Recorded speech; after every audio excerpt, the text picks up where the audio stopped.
በነጻ እንዲሰናበቱ አቶ ክርስቲያን ታደለና አቶ ዮሐንስ ቦያለው ጠየቁ። የሽብር ወንጀል ተከሳሾቹ የሕዝብ ተወካዮች ምክር ቤት አባሉ አቶ ክርስቲያን ታደለና የአማራ ክልል ምክር ቤት አባሉ አቶ ዮሐንስ ቦያለው ያለመከሰስ መብታቸው ከሕግ ውጪ መነሳቱን ለፍርድ ቤቱ አስረድተዋል። ተከሳሾቹ በአቃቤ ሕግ የቀረበባቸው ማስረጃዎች ውድቅ ተደርገው በነጻ እንዲሰናበቱ ጠይቀዋል። ሁለቱ ተከሳሾች ይህን ጥያቄ ያቀረቡት ትናንት ማክሰኞ ጥር 19 2018 ዓ.ም ላስቻለው ለፌዴራል ከፍተኛ ፍርድ ቤት ልደታ ምድብ የጸረ ሽብርና ሕገ መንግሥታዊ ጉዳዮች ችሎት ነው።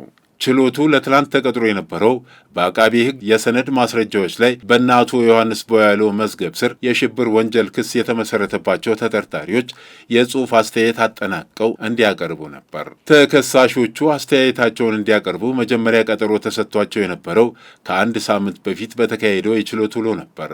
ሆኖም የተከሳሾቹ አስተያየት በጊዜው ተጠናቆ ባለመድረሱ የተከሳሽ ጠበቆች ተለዋጭ ቀጠሮ እንዲሰጣቸው ባመለከቱት መሰረት ችሎቱ ለትላንት ተቀጥረዋል። በትናንቱ የችሎት ውሎ በአቃቢ ሕግ የሰነድ ማስረጃዎች ላይ ተከሳሾቹ ባለ 31 ገጽ ምላሻቸውን በጽሑፍ ለችሎቱ አቅርበዋል። በዚህ ምላሽ ውስጥ ከተካተቱት ጉዳዮች መካከል የፌዴራልና የክልል ምክር ቤት አባል የሆኑት አቶ ክርስቲያን ታደለና አቶ ዮሐንስ ቦያለው ያለመከሰስ መብታቸው ከሕግ ውጭ የተፈጸመ ነው የሚለው ይገኝበታል።